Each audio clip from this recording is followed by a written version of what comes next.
talking about technology. Oh. Well, it's true. I was supposed to. There's too much of it. The funny thing is that when we have courses using technology in education and so on, I remember that we had them on Zoom. Yeah. No lectures. And we went back to the blackboard. That's no air conditioning, no nothing. And, oh yeah, right. You have not even overheads. You have just this. Sometimes it's a full office, sometimes it's free. So if the power went out, everybody would be in trouble. There's a lot of information. And you're teaching all the students who just to what that is unavailable. Yeah. For those of you who are tuning in, we're just going to give it 5 more minutes to let people arrive from work. So stay logged in, and we'll be talking to you in a few minutes.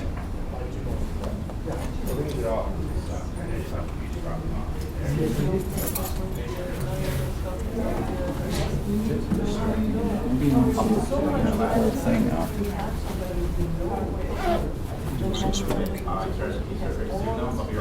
Oh, it's obscured in the bottom, but you can go slideshow. Yeah. So And here, let me just end from this, beginning. and then we can get it going from this route. Well, I went live so that we could say something to people who might have tuned in already, right? Okay, so we want to just. Yeah, just let it sit here with this up, so they know we're on the right page. I don't know if anybody else is coming in. Yeah. I mean, just remind Alex that his spot's there. I have a student on the 4-7. If you need anything, I'm ready to see. I got my cell on. Oh, okay.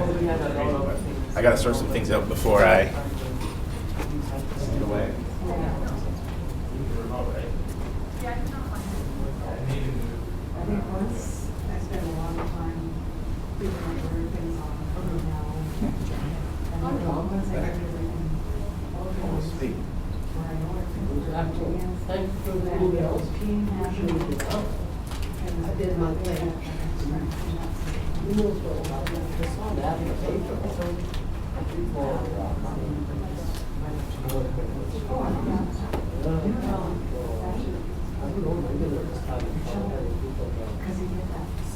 You don't have a what if? Oh, I will say.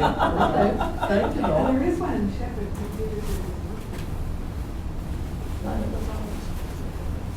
I don't think they don't on average. Oh, well, I haven't done everything. Alex just arrived. Oh, I had Good morning. Hi, Bill. How are you? Good, how are you? I met your big acoustic bass guitar the other night. Who was playing it? Oh, I was protected very carefully, James. I wanted to jump in. Practice bass. Do you play music too? Yeah, I'm trying out with the soul professors. What do you play? Oh, I didn't know that.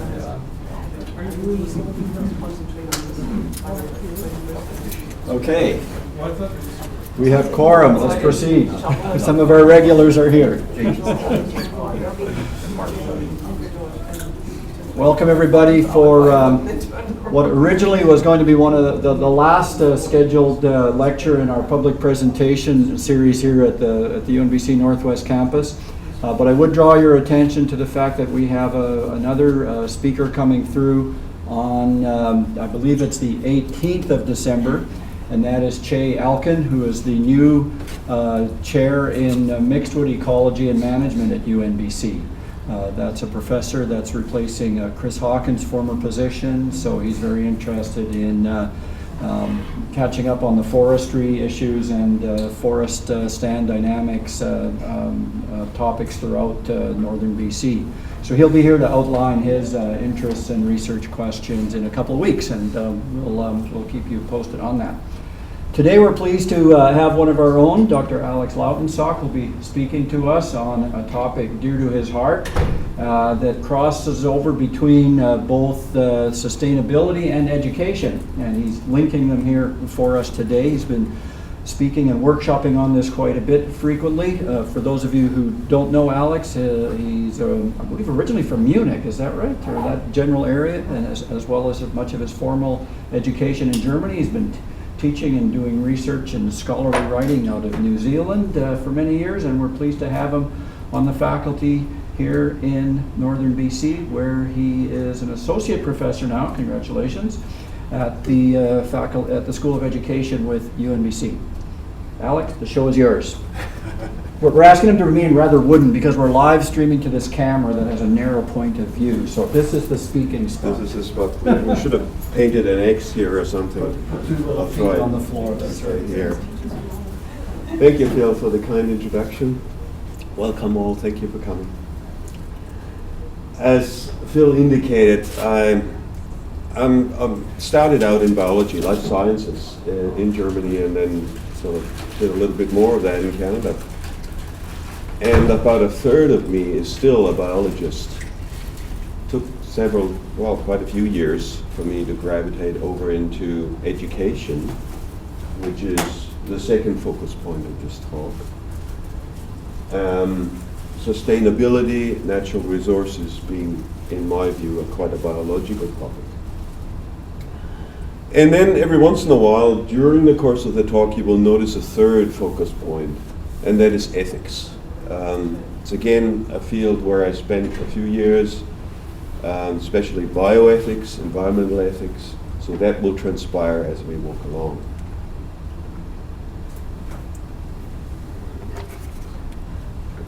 I should also say my day job here is training teachers with some very competent colleagues. We have now almost raised the 4th of 4 cohorts of primary elementary teachers in the region, and we're very proud of that because they're out there doing just a fantastic job rather than wandering off and teaching somewhere in Alberta or Nova Scotia. And of course, this topic is part of what we try and cover in our teacher training and curriculum. Some important questions before we can actually discuss the topic of education for sustainability, especially with respect to natural resources. There are some key questions that always fuel debate, and this doesn't have necessarily anything to do with education, but the question, what are natural resources and what is sustainable management, occupies a lot of people. And the way these questions are dealt with in the media is not always to everybody's satisfaction. Once we've dealt with those, and we'll just spend a few minutes on that, we can address what is scientific literacy, what can we agree on there, and again, there will be probably possibility for disagreement. And then lastly, how can we teach it? First and foremost, though, we need to be clear on what makes these questions important. And I'm sorry, there's a menu down on the bottom which actually obscures the answer to the question, which runs right here. And it says, the sustainable availability of natural resources is absolutely essential for human security. And I just need to explain that statement for a second. Human security is a very elastic term. It has components that include economics, healthcare, of course, environment and ecological stability, and the old style socio-economic political security that involves military and law enforcement and things like that. All of that together is human security. And Sabina and I wrote a book on it, so I don't want to spend too much time on it here. But that is my reason why I consider all of this very important. And not just a matter for experts at universities, but as a society on the whole, we have to come to grips with the answers for our own sake and the sake of future generations.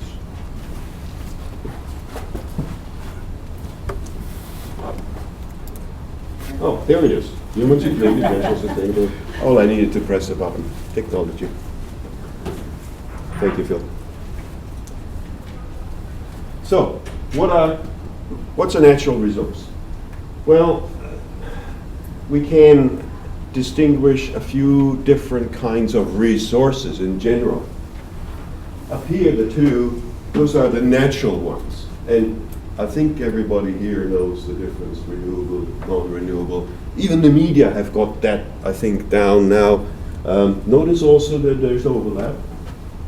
And with oil, for instance, technically it's non-renewable, but if you live for several millions of years, it will seem like a renewable resource to you. Then we have other sources of strength, and that's what a resource is, right? It's a source of strength for either individuals or communities or larger entities. Here we have social political resources, infrastructure, systems of governance, systems of decision making, and personal resources, well, whatever you have managed to accumulate in terms of education or perhaps economic worth as a person. So all of these are sources of strength. And then we have a fifth area, and I call them, they're still sources of strength, but they are not resources. And we tend to avoid even referring to them as resources, even though they are sources of strength. And this contrast between this fifth one and the other four is something that occupies us in our teacher education classroom quite a bit. Because, well, one reason is the media confuse this all the time. And when they talk about the strength of northern BC with all its abundant natural resources, people tend to sort of go all out in the resource-based discourse and not realize that for some people at least, some of these things that we're talking about are actually not resources. And here's some examples. Family members, friends, pets, loved ones, spiritually significant objects, rituals, deities, etc. There's more. These are all sources of strength, right? But we are loath to refer to them as resources. And even a primary student will understand that a parent, well, in a way they are perhaps sources of resources, but they're not a resource themselves. There is the relationship to a parent is a different one than the relationship to a glass of orange juice. That's a resource. The problem now, and the source of many conflicts and disputes nowadays more than ever, is the area of overlap. And for one person, a tree might be just a renewable natural resource. For another person, that same tree is a not resource. It's a spiritually significant object. It's a natural object that has life, that has intrinsic value possibly, and an interest of its own. And nobody can just come along and cut it off willy-nilly for that reason. And the clash between those positions informs obviously a lot of the disputes about natural resources. I haven't even started to talk about their management. Here is the management aspect, and I've put some arguments in favor of management, whatever it may be, and over here on the right, cons, objections. The arguments in favor are mostly to do with, well, a certain interpretation of progress.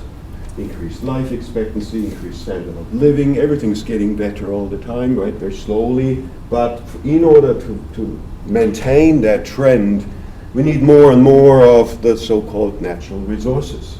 And we need to manage them in a way to make sure that there's enough all the time, and more and more.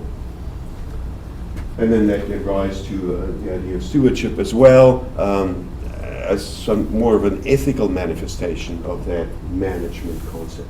On the right, the objections are mostly to do with precaution, with skepticism, certainly the mixed track record that humanity enjoys, that our efforts at management, I would think, as often has backfired as they've succeeded, if only temporarily.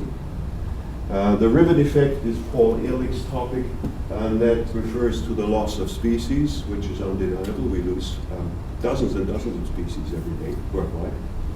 And the people over here will say, oh yeah, well, there's lots of them, right? What's the harm in losing a few? The people over here says, well, you can never be sure whether where the point lies at which you are losing a few key essential species whose loss might bring the whole thing tumbling down. And by thing I mean ecosystems and their complicated support structure.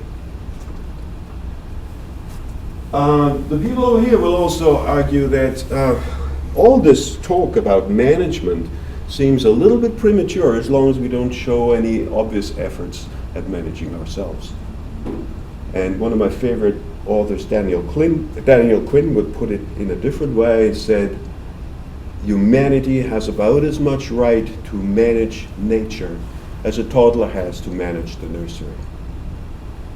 So there's a bit more humility over here. And the motives, of course, are questionable. The motives over here are totally implicit and not usually talked about. Where is all this progress going? What's the end state? Not discussed. These people are at least saying so. Ideological reasons prevail on either side, values, attitudes, ideals, and of course they clash as well. So plenty of room for warfare here. There is a bit of a compromise angle, I suggest, for myself, that if we manage to get both sides to look a little bit more at the long term, then there could be a greater area for agreement, naming long-term sustainability versus short-term for maybe just one generation. It's these people that have to make most of that change and assume the long-term perspective. And then they will come a little bit more close to these people. They have to obviously give up as well a little bit of their territory in order to make this work. But that's a compromise I wanted to point out because it has ramifications for the educational topic of this talk. I should also say, since this is a very sort of personal situation here, if anybody has any questions, please interrupt. I don't mind at all. And I'm not sure about the pacing or what your backgrounds are, so don't hesitate.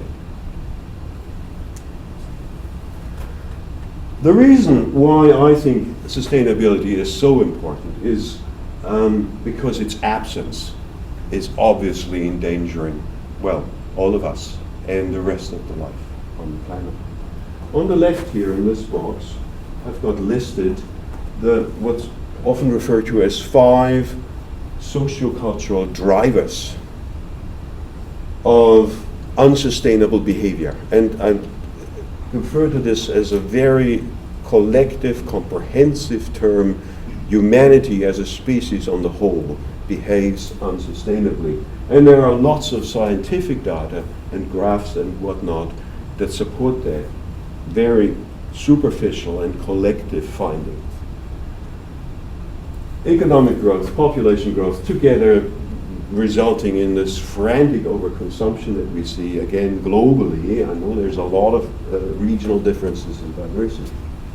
Technological expansion, which often leads to additional costs. Arms races, I don't think we need to argue about that and how much of a waste that is in terms of precious resources. And the growing income inequality, the poor versus rich. So these 5 have been abundantly discussed in the literature as drivers. And they drive us towards what's summarized in the middle box here as the global environmental crisis or global ecological crisis. These are manifestations, major observations that we can make, much less disputable than the things on the left.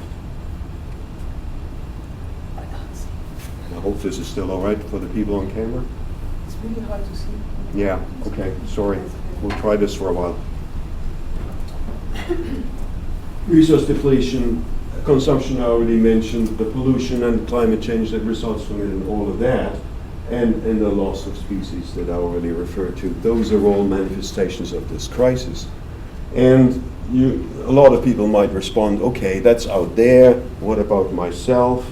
But what it leads to, if it proceeds, and it has now for several decades, is a condition that ecologists call overshoot, namely that the combined impact of humanity, you can measure that with certain metrics, that combined impact exceeds the capacity of the biosphere to sustainably support that impact by about 50%.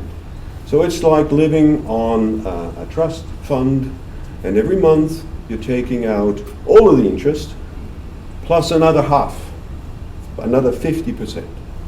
And you can see the person lives long enough. It's obvious where that leads. Well, we're trying to live long enough, right? But we're not thinking about that. And some very curious clashes between views occur when you keep that condition of overshoot in mind. There is, for instance, a particular perspective referred to as cornucopianism, a belief in limitless growth of populations and economies, and even though it seems not just at first glance, but even at a second and third glance, utterly unscientific, it is a very widespread view. It informs entire schools of economics and business, and of course politicians. And I had to have an example, and this is perhaps as good as any, but arguments based on jobs, growth, and prosperity are all based on this cornucopian worldview. They stand and fall with the belief in endless growth. And that leads us to scientific literacy. A scientifically literate person will immediately object to that kind of argument because the premise is not tenable. A scientifically literate person will, on their mental screen, see things like these. And I apologize, the graphs are a little bit outdated, as you see from the time message, but they're updated versions really just continue along the same trends, the lines. The crucial message is the same, namely that in the left slide, the demand for natural resources has steadily increased, as we all know, and it's inevitable with an increasing population. The world biocapacity, which is the capacity to meet that demand, has remained constant, which is an oversimplification. It has actually dropped slightly over the years, but never mind, for that diagram we can regard it as constant. And you can see that at some point in the mid-1980s, the demand started to exceed the supply. And that situation has been aggravated ever since. On the right, the message is pretty much the same. The lines look different because the perspective here is on the individual. So the brown line is the individual ecological footprint, the demand exerted by a single average individual of the global human population. And you can see it's almost remained constant. The biocapacity is, in this case, the amount of biocapacity that the world contributes to the single individual. And you can see that has definitely dropped very steadily, very smoothly.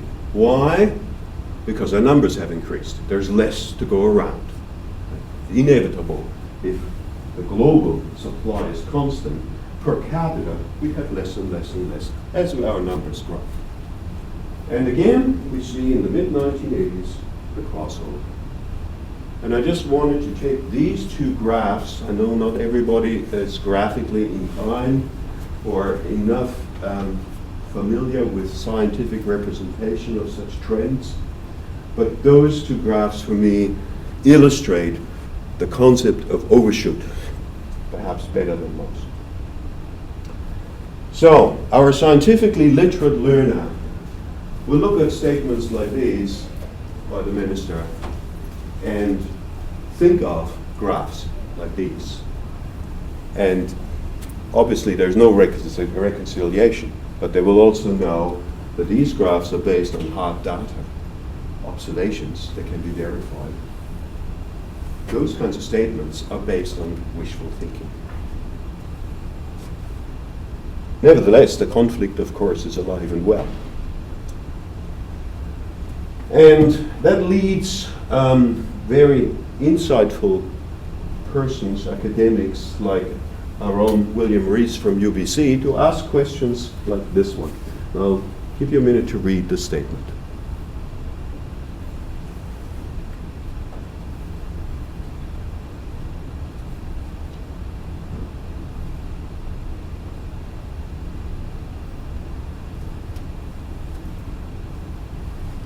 The question is obviously, well, it's a serious question in some respects, but it's rhetoric, right? Because the answer is no, duh.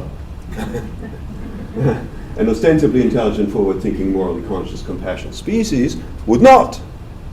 And the implication is that maybe we are not as intelligent, forward-thinking, morally conscious, and compassionate as many of us often make ourselves out to be. Excuse me, but it doesn't say much for the cornucopia thinking people.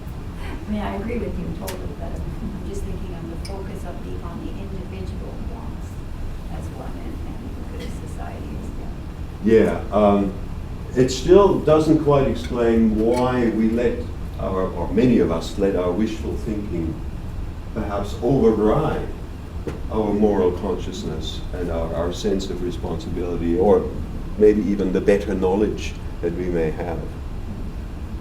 But you're right, there's the clash. It also, the quote also suggests to us a first inkling of what scientific literacy actually might entail. And maybe I should bring the quote in.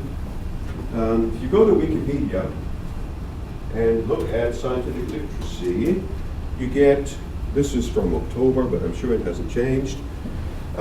Scientific literacy encompasses written, numerical, and digital literacy as they pertain to understanding science, its methodology, observations, and theories. That's Wikipedia's definition of scientific literacy.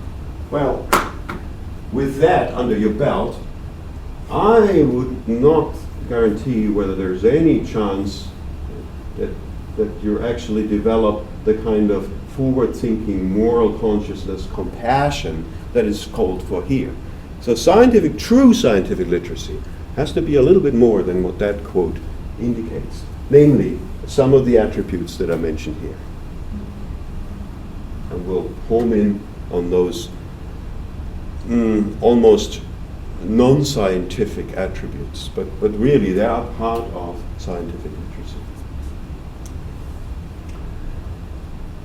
When we look at overshoot as something that needs to be fixed, science can tell us quite clearly what our goals are, especially goals of efficiency, meaning waste has to be minimized, goals of restraint, meaning we need to use less, not something that cornucopians like to hear. Goals of adaptation, meaning we have to make work and cope with the situation as the Earth has changed. Climate change is not something that can be prevented anymore. We've passed that point, we've missed that chance, we're in the middle of it. We need to adapt to some extent. And then there's goals of equity, which I'm hoping you're all agreeing with me on as well, namely that the growing gap between rich and poor needs to be addressed, because it's the poor that lack the options to make any decisions about their lifestyles and are powerless to really take part in the process to move towards sustainable resource management. If you're living day by day, just hand in mouth, what choices do you have? So the goals are clear, and we're not getting there, right? We're not getting there because there are obstacles. And I've just picked out 5 here. As Canadians, I think we're very, very much familiar with that one, and I'm not going to talk about it. It's the subject of a separate topic. I will try and engage with the other 4. And the most obvious one in context with scientific literacy is obviously this one, and that's the one covered by the Wikipedia definition, scientific understanding. Some authors have referred to this as culture gap, that not any two individuals even know the same important things anymore because of the explosion of knowledge. But that's the scientific part. There are three more obstacles: moral ineptitudes, cognitive bias, mental habits. And these are things that don't, at the first glance, see very much scientific, but they are part of scientific literacy, at least according to people like William Rees, whose quotes we just read. So let's engage with these three for a moment. Impediments in the human psyche, that's what they've been called, those three. And here is the first one, cognitive bias or cognitive inabilities, perceptual inabilities. The labels vary in the literature, but they always refer to certain parts of human nature, you might call it, that make it difficult for us to look at the world in a productive, perhaps a more scientific sense. And I'll just pick out the first one of these 5 examples: perceive one's environment in a holistic way, and in the educational context, of course, in the classroom, you have now commonly a recycling bin, and you have a waste bin. And the kids from kindergarten onwards very nicely learn how to distinguish what goes where. The challenge at this point is now to introduce a third bin. For all sorts of reasons, this is not so unproblematic, a third bin that includes bio-waste for composting, right? And composting is something that the schools push, but for hygienic reasons and all sorts of other reasons, to have a bio-waste or biodegradable container in the classroom is difficult. Anyway, the obvious question asked by a parent of one of those children perhaps is, why are you teaching this to my kids? What difference does it make if the apple core goes into the compostable or into the waste? The question is informed by a certain inability to scale up the effort, right?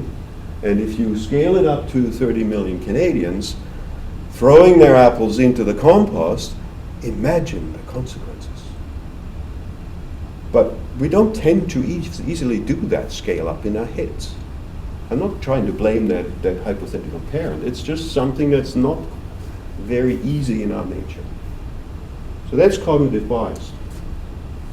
Moral ineptitudes is another part of human nature. It refers more to values, inclinations, dispositions. I'll pick out the first one as an example. It's close to my heart as a person of German extraction.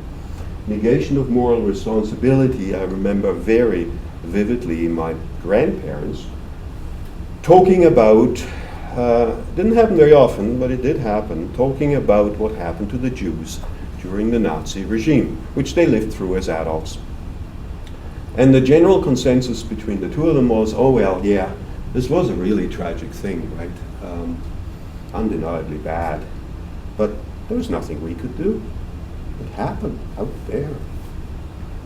And they never realized, and I couldn't convince them at the time, I was a teenager, they never realized that the tragedy of the Holocaust could only happen because 80 million Germans shared that opinion.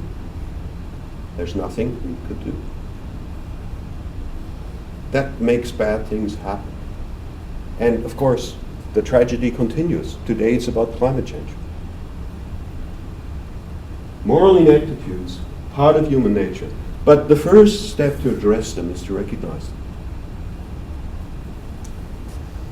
And mental habits. That's sort of in between. It refers to values as well as cognition. I'll pick out the example of akrasia because it dates back to Aristotle, 2.5 millennia back. Aristotle wrote about akrasia. It's the weakness of will evident in the addict, who will say, all right, I know I'm going down the drain, I'm doing bad things to myself, but one more drink isn't going to make it all that much worse. And so it goes. Again, you perhaps see the parallels of that perspective to some of the discourse we see in the media and political arena. So those are targets for education for scientific literacy to engage with. First of all, allow the learner to recognize them reflectively and in others, in public statements, and then perhaps come up with some ideas what we can do about them. And like all efforts to change ourselves, it's really hard.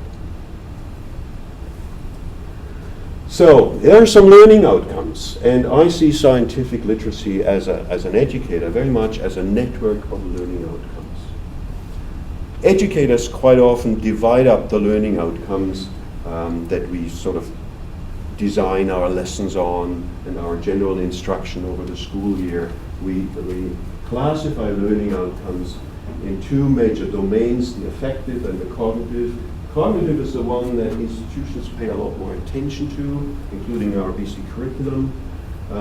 Cognitive involves processes such as analyzing, evaluating, synthesizing, applying, but also simple outcomes like recalling and understanding.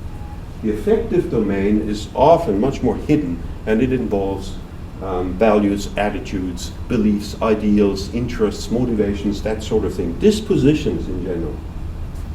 And I've just picked out 4 major learning outcomes that a lot of educators would agree must be part of a scientific literacy curriculum. By the way, I see some of you taking notes.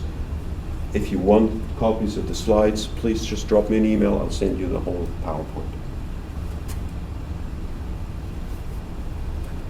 Critical caring, an example that obviously illustrates that the affective domain is as important for making the cognitive domain work. Then the cognitive domain is important for allowing people to follow these dispositions and inclinations. One important learning outcome that I try and weave into our curriculum almost every week is a little bit of a discussion about progress. What in the learner's mind does it mean to aim for a better world? And of course, active involvement, always important, not just sitting back and reasoning. I'll try and maybe pick up the pace a little bit in view of the time. The arrows mean mutual reinforcement, as I already said, but that to me illustrates what I mean by a network of learning outcomes. And you might change the emphasis or the priority and put in others, but the idea of a network of learning outcomes remains. What we want to accomplish with that network of learning outcome is, perhaps one particular aim, is for the learner to redefine what they think progress might mean. What is a better world? What does it mean? What does it entail for them as individuals? And in order to get there, there's an important process that needs to be at least triggered off and facilitated in the learner. I put this up first because as Canadians we have a little bit of a problem with that. As Canadians we are trained and conditioned to think multiculturally, right? Tolerance. Whoever comes in terms of a representative of a foreign culture has to be respected and put at an equal footing in terms of their cultural values, their cultural ideals, and their attitudes about what might constitute a healthy society. So we're all equal, right? Well, as we saw in the example of cornucopianism, not all views are equally valuable.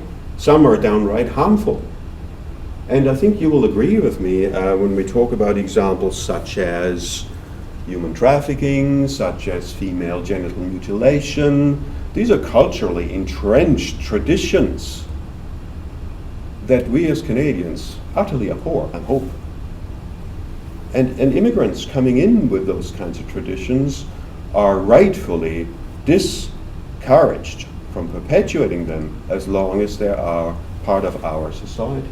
So not all moral goals, ideals, and values are equally valuable and conducive. Certainly not in the sustainability context, but also for many other reasons. Human rights, for instance. And one of my favorite quotes on this topic is that all we need is fully understand and appreciate those viewpoints and a particular moral standard before we judge it as inadequate for the public good, which in this case is sustainability. The transition to sustainability requires us to, well, get rid of a few of these. And that is a hard pill to swallow. Not just for Canadians, but anybody raised in a pseudo-democratic society.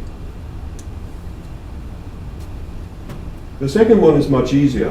Which beliefs, which assumptions, which models will help us get towards those goals of sustainable natural resource management and sustainable living? And talking about science will help, and that obviously is again part of an education for scientific literacy. Here are the hard obstacles, the structural constraints and incentives that the world order is imposing on humanity. And again, these are things we can engage with once we've identified them through scientific debate. And critical thinking is another one of those important instrumental learning outcomes that will help the learner get there. So all of this goes towards a new look at progress. And the funny thing is, progress is used as a word so often in the media, but hardly ever does anybody actually ask the question what it means. And how much diversity is there in our views on progress. As academics, we tend to delve into this enterprise a little bit more. And this list here is purely intended to intimidate you. These are concepts that as academics, ethicists perhaps, we tend to engage with and try and mitigate, deconstruct, and perhaps replace them with the green list on the right, which are concepts that we hope people take on in this quest for sustainable use of natural resources. And this, for the average teacher, is utterly daunting, right? Help! How can I even start? And my point in this talk is that scientific literacy can be simplified to an extent that it actually does provide help. You don't have to, as an individual teacher, engage with all of these concepts. You can come up with a rather straightforward, individually understandable concept of scientific literacy, and then follow that in your classroom. This whole drive towards scientific literacy and sustainable living is part of a much wider educational effort to help us with this transition, great transition it was called in the literature, great transition towards sustainability.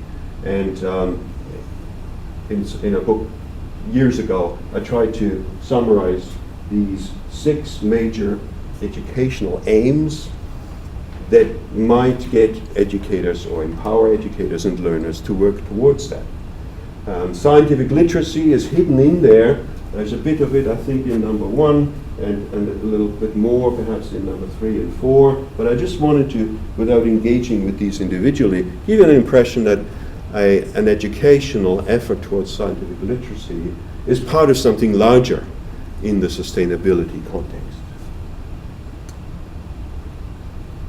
Now, for our teacher candidates, we try to import specific little bits into our curriculum. And there's scientific literacy, the cognitive domain, the affective domain that we've discussed.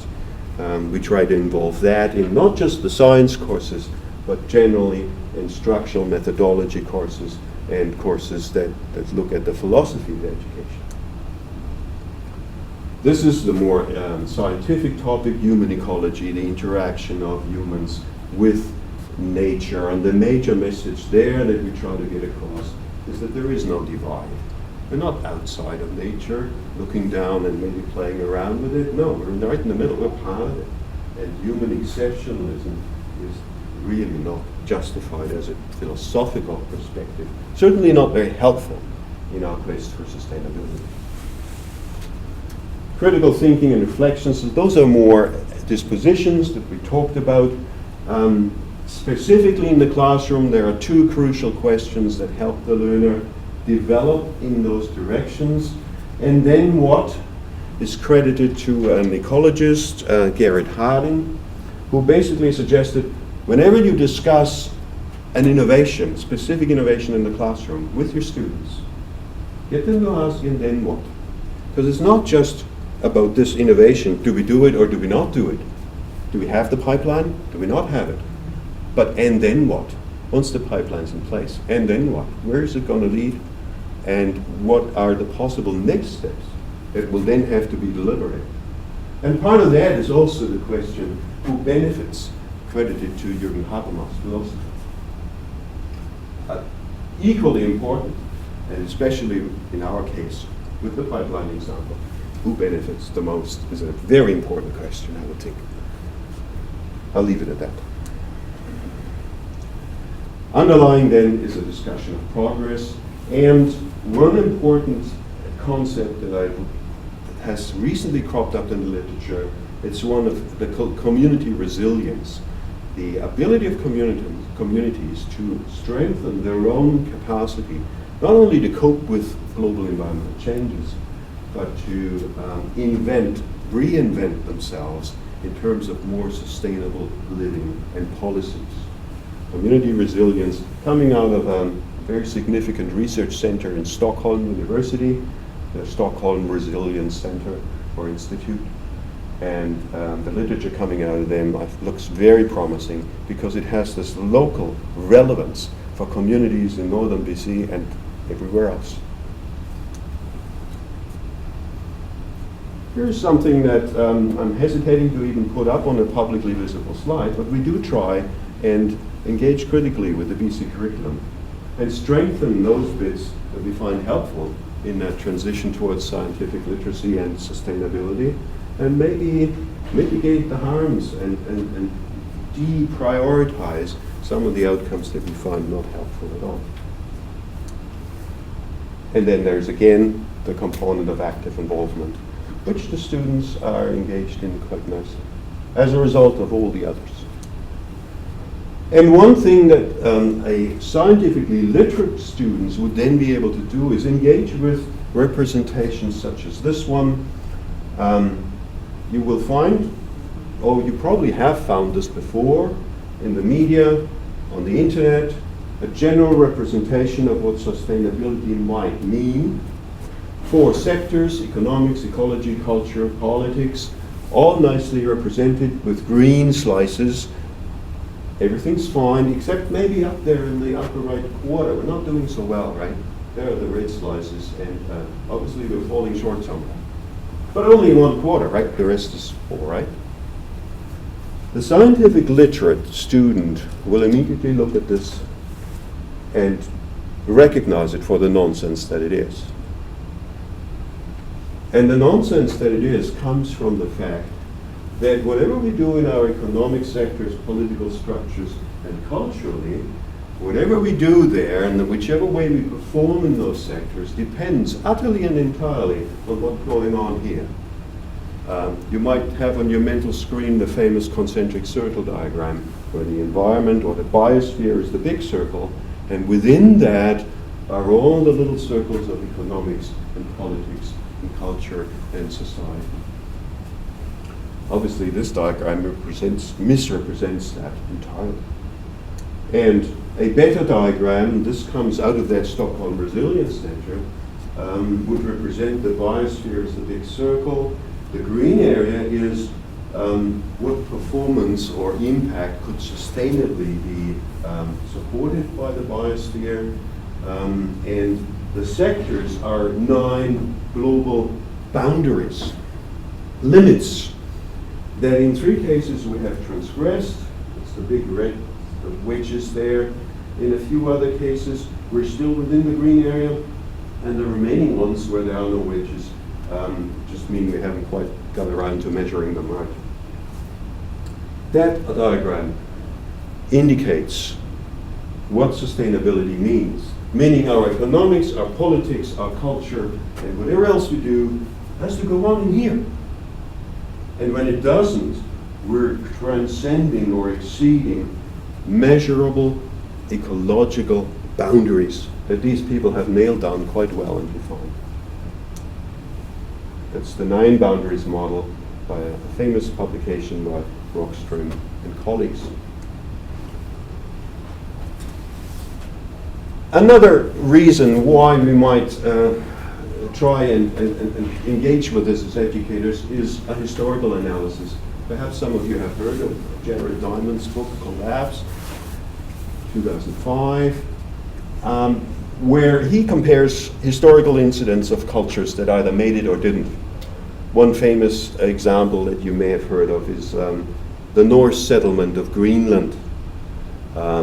Settlers from Iceland and Norway arriving in Greenland and making it or surviving for several generations, about a century and a half, I think, and then disappearing. In this case, it was climate change, but also combined with a very, very harsh environment. And the interesting thing is that all our accounts indicate they had contact with the neighboring Inuit. They knew about them. They knew how they lived. And the Inuit are still there today. They knew how to cope with those challenges. The Norse did not. They were not capable of learning, of adapting, and eventually paid the price. So Diamond looked at a whole lot of cultures like that and tried to find answers to why do some of them collapse and disappear from history? Why do others survive and make it? And he came up with 5 fundamental variables. 4 of them you see here. Environmental damage, climate change, obviously 2 that are very relevant for the global situation for humanity today. Hostile neighbors, friendly trade partners, important for those historical examples, not for our global situation. But the 5th one he identified that was absolutely crucial in deciding whether a culture survived or not was its responses. And the Norse example that I just explained is absolutely illustrative of that. How the society responds determines their survival. So the next question obviously is, well, what determines the response, right? And as a result of, I think, what you've heard today, we can answer by saying it's attitudes, values, beliefs, norms, ideals of a critical scientific literacy. Sure, there is that scientific understanding, but it's these major dispositions that allow people to apply their scientific literacy and work towards a transition towards sustainability. That's it. Very abrupt. Sorry. I did use the last slide. There was another slide there in an early version of the talk, and it's been deleted because it's went for academics. Are there any questions? We certainly have time for questions if people can stick around. I just have one. I thank you. That was a really good presentation. Made me think a lot. I wonder how you reach teachers. It's good you're teaching your teachers how to teach science, but there are a lot of teachers in there who haven't had that kind of course. So how do you reach those teachers? And they're the ones saying help. Yeah. I mean, it seems critical. I don't know if you want to have workshops on professional days, but It's an excellent question. Obviously, we have teacher trainees here, teacher candidates, who can benefit from all that deliberation. But what do we do about the legions of teachers who are out there and have not benefited from that kind of teaching? and they're afraid of science too. I mean, I can remember that from a science fair. Like we have teachers in there who view science as scary. So. Schools of education across the province engage in what's called professional development initiatives, where teachers, practicing teachers, are invited to come in for workshops, presentations, or even got larger events, conferences, where they have, in theory, the benefit of these kinds of new developments. So I guess I'm asking, is there a science company? We're still trying to get into that market. And the person sitting to your right will be able to tell you more about that. But we are working on it, is the short It answer. seems like a really important aspect. Thank you.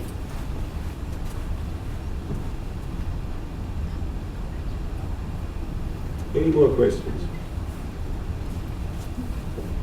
Alex, maybe I'll just relate an anecdote around the whole concept of sustainability.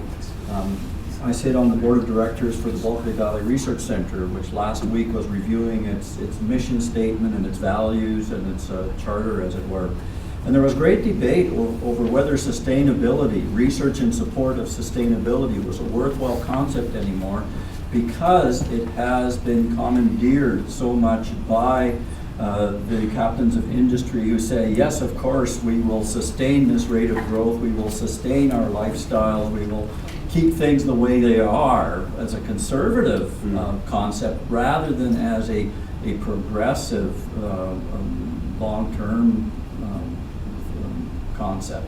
So I'm wondering what your thoughts are regarding just the use and abuse of the term sustainable and sustainability. Yeah, it's an interesting conundrum that came out of that, because the motivations of these captains of industry, as you refer to them, is that to prevent any kind of government interference in what they're doing. Mm-hmm. And that's the neoliberal perspective. That's just a part of their dogma. But if you really want to prevent government from meddling into your affairs, then you have to deny that the world is changing. Because once you acknowledge climate change and resource depletion and things like that, you realize where the world is going, and that we're getting towards a point where government regulation becomes imperative for our basic survival. And that is, of course, something that these people cannot tolerate. So, in order to avoid government regulation, they have decided to disavow and deny global environmental change. And then everything becomes a matter of sustaining the status quo. Yeah. Which is totally unrealistic, of course, but a lot of people don't realize that unless they're suitably scientifically literate.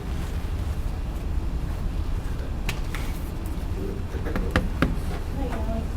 Sorry I didn't hear the whole thing. I was involved, but it strikes me that in terms of the sustainability discussion, the last hole will be indigenous land rights and title, because it's connected to the crown, it's connected to prior kings, which is important, but it's really falling on the backs of indigenous rights, and really that's where we are, the last front to break. Mm-hmm. But can you provide me with any other information that would lead me to believe that maybe there are other ways to hold that? Because I see environmental groups, I see people like yourself writing books and that type of thing, but it, to me, sometimes no reflection on you or those people doing that good work, that it's still kind of rattling chains and waving pitchforks and making a lot of noise, but there really isn't any sort of, as a Canadian, that we have, as in a supposed democracy, we actually have some say as to what happens, and so often we see the opposite happen. Very clearly there's a notion that no, we don't want that, and yet things come anyway, or legislation comes up. Do you see anything on your radar that would say anything different to me, that there actually are other political groups or voices that will withstand, besides First Nations title, will withstand the kind of pressures on the environment and on human security that are more than that will actually, then more than chain rattling and pitchfork waving? The question is very justified in view of the trends, because the trends are not looking good, right? The trends are going the other way. And if the trends will proceed, then we get to the situation where a much more autocratic or plutocratic government will just end up regulating everything and rationing food and rationing water, maybe rationing petrol if it's allowed to be used at all, things like that. And this is a world that we'd rather avoid, but it's the people who are trying to desperately trying to maintain the status quo that are basically leading us there. Well, as an educator, my answer is it's the people that we teach who will have to address this. out of their own interest and in the interest of their children. And all we can do is empower them, enable them. I see, I have a very negative view of the Canadian electoral system. As voters, I don't think we have much of an influence, but as educators, we do. Thanks, Alex.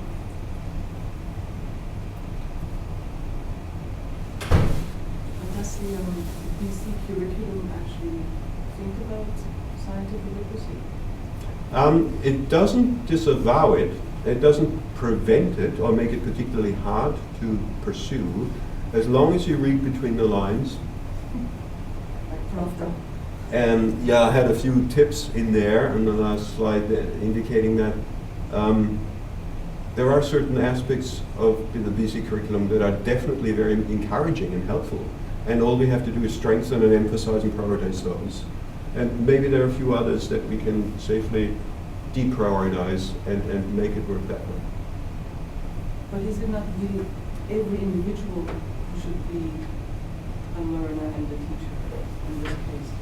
Because the slide before this one, when you showed Jared Diamond's ideas about taking action and doing all of these things, and the other slides where we saw that since the 1980s we've been going downhill ever since, Ronald Reagan era, and Margaret Thatcher.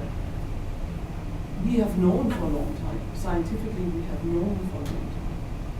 And yet we're doing exactly what Jared Diamond said we were going to do, maybe slide towards that point, maybe of no return, unless, but we have 99% behind us, and it's still not enough. But that's why I like to be in education, because there is that potential for self-reinforcement and amplification. That the people that you educate tend to become teachers themselves, well, literally in our teacher education program.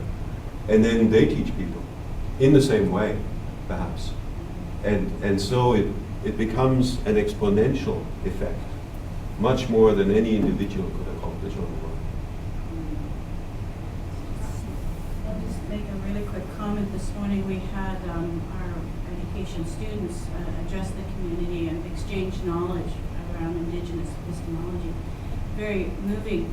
One of the results of one of the presentations from one of our students added into the TRB one of the standards that we're not only just in relationship with people, families, communities, we're in relationship with the natural world. And so it has become part of her mission to start including what we are, our non-human family, as part of that connection and getting children and educators out connecting in the natural world. It was really an inspired thought, I thought, and that I think it also inspired also by the fact that our students had a very broad thinking and a chance to reflect on the science and on the other things as well as the Aboriginal perspectives. But it was really neat to see that standard of education rewritten by one of the students to include the natural world, and that there is much part of that. I see that as a very integrated part of our curriculum in teacher education, is that rewriting process, that reinterpreting process that the teacher has to be empowered to be able to do. But that is what the curriculum is there for, in my view, not just implement. And there are many concrete examples where the teacher can latch onto with local relevance to the learner. I'm just mentioning food. What did you eat this morning, and how did that relate to humanity's situation within nature? And this can be done at any grade level by a competent teacher who frames it grade appropriately. I was just thinking, even you could take that down and encourage families, and teachers could encourage families to sit at the dinner table and say, oh, where did our food come from today? And that kind of learning you can start at home and extrapolate it into the classroom. It'll take a few generations, but eventually. Quite often it's the children who encourage their families. Yeah. It's not us. Yeah. And that's part of that exponential process. stimulating thoughts and more food for thought as we go into the season of feasting. Thank you, everyone. Please join me in thanking Alex. The irony of working at UNBC is maybe you don't have a UNBC mug. Oh, right. Okay. There's a little treat in there yet, too. All right. Oh, it's lunchtime. Thanks, everyone. Thank you all for coming.